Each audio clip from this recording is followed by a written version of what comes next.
Hello. Let's go through my AFL Round 2 review. Now, there's a few interesting games, few boring games, and maybe one or two close games that happened. Now, only 7 matches happened this round because of the silly opening round. I do not like opening round whatsoever. My team, Geelong Cats, did not play, so it's quite relaxing weekend of football. Now, I went to the Hawthorn Hawks versus Sydney Swans on the Thursday night. Check out the vlog if you haven't, because it's quite entertaining to watch and vlog. So, the Hawks ended up winning by 17 points against the Sydney Swans. The final scores was 14-15-99 to the Swans, 13-4-82. Very accurate in front of goal, and it was a very high seesawing game that happened in the first quarter. I mean, there was 11 goals kicked in the first quarter, which I was just like, wow, here we go. We're going to have a high 130 to 140 type game. But it ended up being not even triple figures, I should say. Not even that. That was a bit disappointing. Teams didn't score 100 points. Tom Papler kicked the first goal within the first 1 minute and 21 seconds when their umpire signaled all clear. So Cam Mackenzie and Marbio Chol kicked the next 2 goals, and the Hawks wasted a lot of opportunities in the second quarter, and they kicked 4 behinds, but they also kicked a couple out on the full, as well as just bombed it into their forward line, and it's intercept marked by a Sydney player, or just a wasted opportunity where fisted out of bounds. They would have won by probably a lot more if they actually kicked straight. In the fourth quarter, the Hawks were just hungrier and kicked 5 goals to 1 goal, the Sydney Swans. So that was just wow. And let's take a moment to appreciate Jack Gunston. He kicked 4 goals for. He could have kicked 8 goals. That's just insane. He's kicked 86 goals in 1 year of football. That is including finals as well. That's just insane, to be honest. John Newcomb also had 31 disposals for the game, 9 clearances with 25 effective disposals with a whopping 80% kicking efficiency as well. And also a goal assist. So that was pretty cool. I really liked Cam Mackenzie's game with 17 disposals, 6 tackles. His kicking efficiency does need improvement, with only going 62.5. Not ideal. An okay game from him. I mean, he's really stepped up the last few games. But I've also really liked Mitch Lewis. He took 9 marks and kicked a goal. He was strong overhead and also strong around the ground. Now, if he gets his confidence up and he gets his game time up, he will be a very, very strong forward and will be a great competitor for the Hawks. And he can bring the ball ground to Nick Watson, who played pretty good as well. Can't forget that. Yes, he did kick 1 goal. He also did some handy stuff as well. He had 18 disposals. And, I mean, he obviously kicked the goal after the siren from a 50-metre penalty, which I was a bit unsure about it. I don't think it was 50, but, at the same time, the umpire said, 50. I mean, the game was already over, so it wouldn't matter. Anyways, on to the Swans. Tough loss for them, because they were in it for most of the game. It's just some of those silly turnovers, and especially some of those kicking errors. It was just not ideal, that is for sure. But however, they were missing Isaac Heaney, and they were also missing a guy called Errol Goulden. So those 2 players could have made a huge difference. But at the end of the day, Hawks just dominated pretty much from the get-go. Yes, they were missing a lot of opportunities. That's why they were not in front, and Sydney led for most of the game. That's the reason why. And the Swans, I mean, they did okay. And, I mean, it's only, their first loss for the season so far. Now, Charlie Curnow kicked 2 goals in the first quarter, and then he did absolutely nothing for the rest of the game. You also had Callum Mills, who had 29 disposals, 8 marks, and with 4 of them being intercept marks. I mean, I really liked Chad Warner's game as well. Chad Warner had 27 disposals and 6 clearances. Logan McDonald kicked 3 goals for the game. I didn't mind the contribution from number 36, Joel Amati. Didn't mind his game. He was leading, he was doing all the right things, great leading patterns, he's crashing packs and things like that, but he was just not exactly taking those marks he probably should have, if my brain is thinking that way. So these two sides do have a bye this week, as I just mentioned. I completely forgot about that. And now we are moving on to Adelaide Crows versus the Western Bulldogs. This one was another seesawing game. The Crows ended up being on 13 goals, 10, 88 to the Bulldogs, 14 goals, 10 behind, 94th. So they ended up winning by one goal. It was a low scoring game at the first quarter. The three-headed monsters, who I like to call from the Adelaide Crows, kicked 7 goals between them. In a way, that's not exactly good enough. They need to be kicking at least 10 to 15 between them if they've got any chance of winning. Now, they do have Isaac Rankin back, so good to see him back. And I was a bit worried about his match fitness because he's been suspended, so he couldn't play sample or anything like that. I was a bit concerned about that. I really did like Josh Rochelli's game. He has been on fire the last few games, and it's definitely showing, and he's going to be very, very scary. And I'm a bit worried for my Catters, but we'll see what happens. I mean, their forward line is really good. You've got Ben Keys as well, doing some things. Unfortunately, Brendan Archie has done his hammy, so he'll be out for 6 to 8 weeks, could even be longer, to be honest, so that's unfortunate. Yeah, the stats were pretty much even for the game. The Bulldogs did win the clearances by 7, 45 to 38 respectfully. The leading disposals were 4 Bulldogs players. The Bont, he's the Bont. He's the best player in the competition. Ed Richards, very underrated. I really like him. You've also got Oliver, who's still flying under the radar. He does all the good things. You've also got Matthew Kennedy. I still can't believe Carlton gave him away to the Bulldogs. And so they had between them 30, 29, 28, and 27. So the Bont had 30, Richards had 29, Libba had 28, and Matthew Kennedy had 27. Buku, what a performance by him. He had 11 spoils with 10 intercept possessions, 20 disposals, and 5 score involvements. We've taken a few marks as well. I really liked his game. 4 players kicked 3 goals, 3 from the Western Bulldogs and 1 from the Adelaide Crows. Taylor Walker for the Crows, he kicked 3 goals. Also, Aaron Norton, Oscar Baker. I really liked Oscar Baker's game, and Joel Fraser's game I really liked.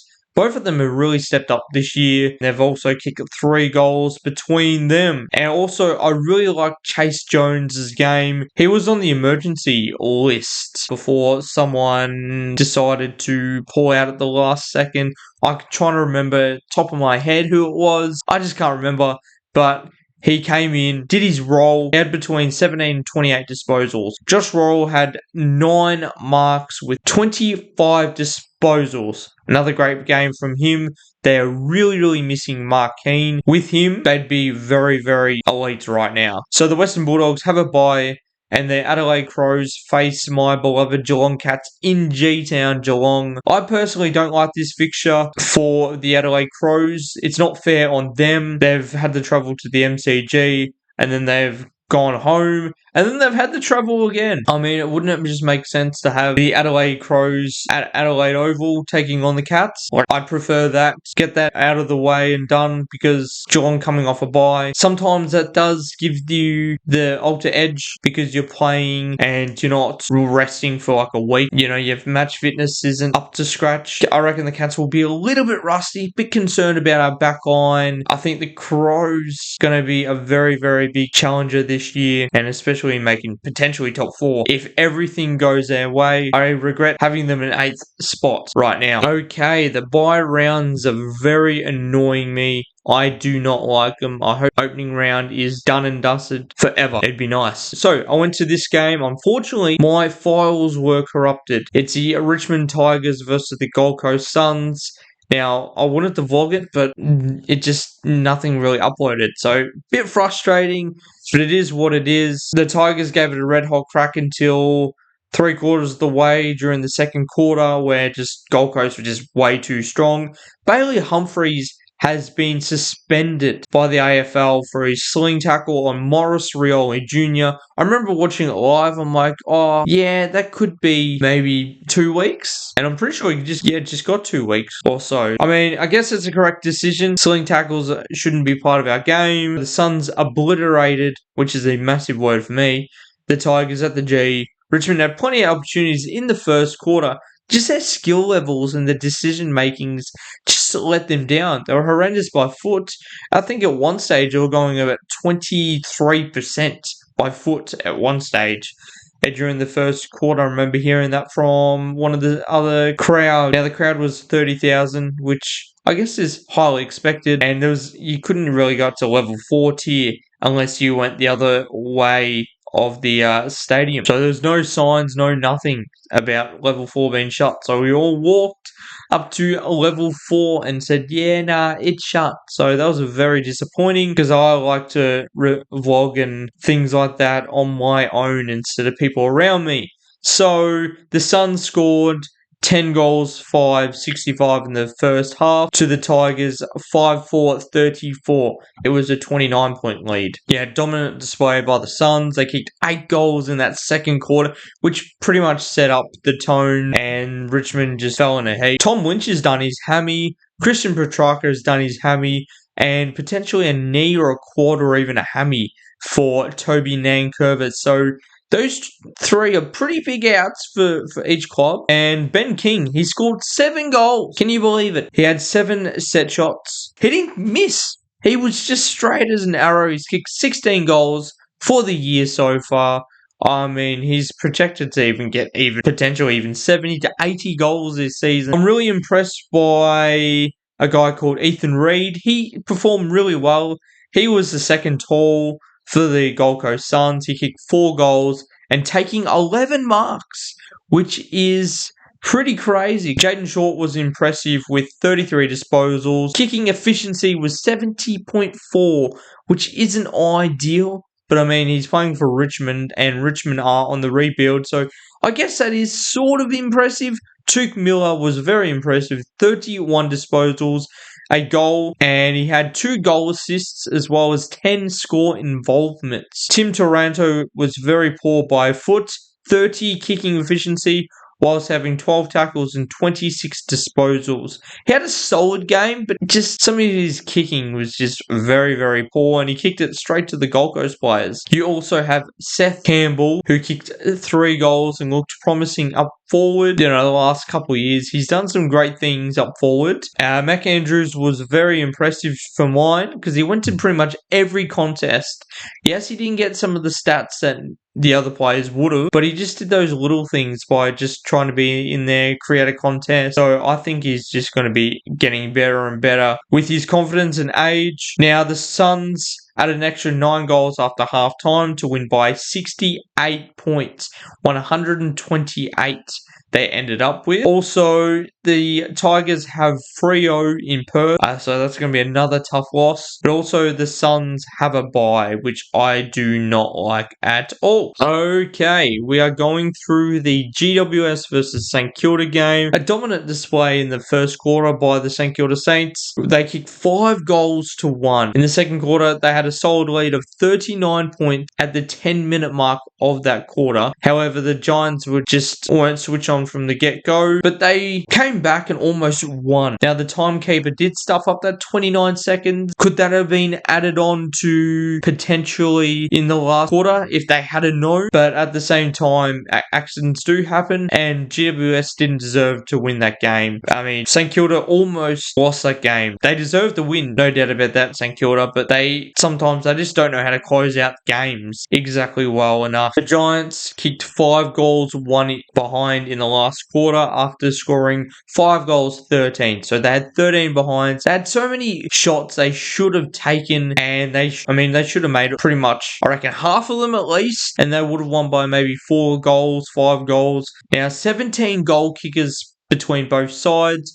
Only 4 goal kickers to have 2 goals. That is Phoenix Gothard. You've also got Jack Higgins, Jesse Hogan, and Alex Taru. Phoenix Gothard, you wouldn't expect him to kick 2 goals, but you also wouldn't expect Taru to kick a couple goals as well. Maybe 1 goal at least. I mean, Ross Lyon's doing some magic down there, and who knows, can the Saints do well and just try their absolute best against the Brisbane Lions this week. And also, the GWS Giants have a Friday night date, Collingwood Magpies at Marvel Stadium on Friday night, so that's going to be a very, very big test. The Lions face the Saints at Marvel at 12:35pm. Weird time to start, but that's due to Essendon North Melbourne playing on Marvel Stadium. Why don't they just use the MCG for that? I do not know. But 3 players of the Giants had 30 or more disposals. Lockie Ash had 39 disposals.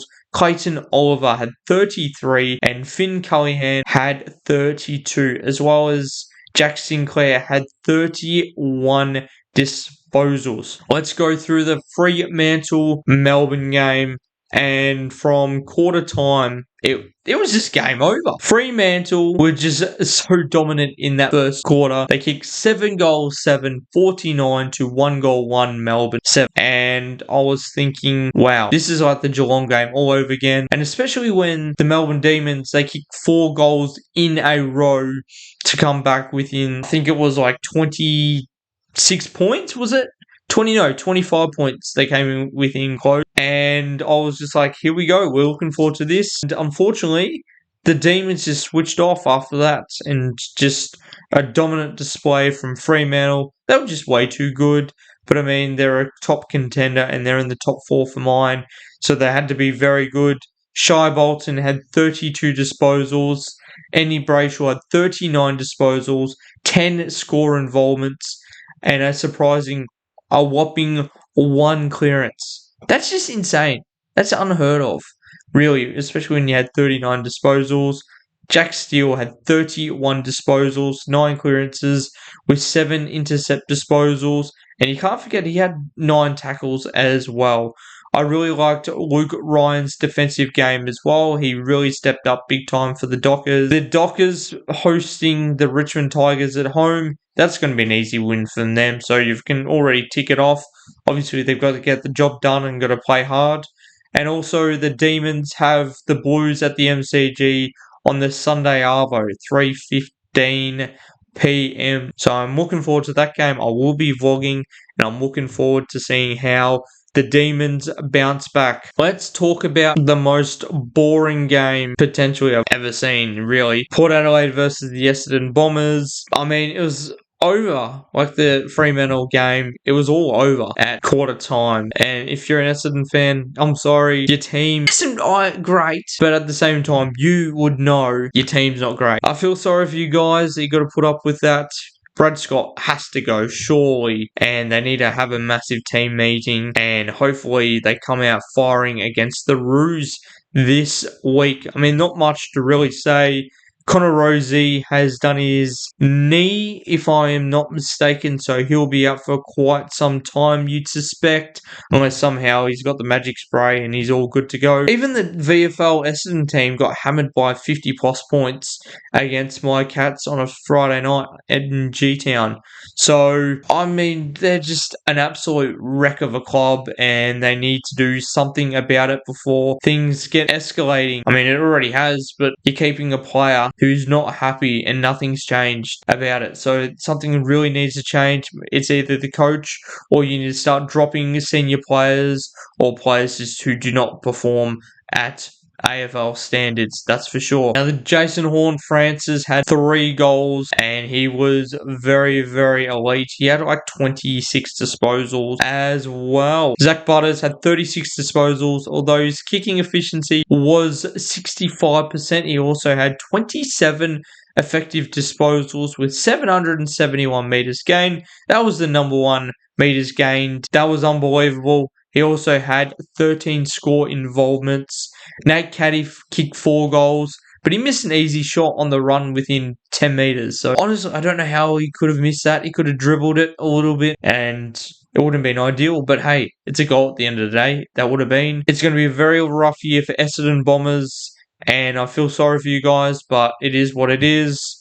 Now, the Power host the Eagles on the Sunday afternoon, Adelaide time, because they're half an hour behind, and the Dons are going to face the North Melbourne Kangaroos at Marvel on Saturday night. That's going to be a tough matchup. It's going to be interesting to see who shows up and which senior leaders are going to absolutely stand for it. I think it's going to be a cracking contest between Essendon and North Melbourne. Okay, let's go through the West Coast Eagles versus North Melbourne, round 2 at Optus Stadium. This was the Sunday game. Harley Reid, he had 30 disposals. Harry Sheasel had 39 and 8 clearances. Tristan Xerri dominated with 43 hitouts and 7 clearances. It doesn't show how many hitouts to advantage he had, so it'd be probably a little bit lower than 43 hitouts. You've also got Job Shanahan. I really liked his game. I've been impressed by him since his debut. He kicked a goal. He also had 8 marks. No, he had 2 goals and 4 score involvements, which was really, really good. North Melbourne kicked 7 goals in the first quarter. 7. What's with all these teams choking?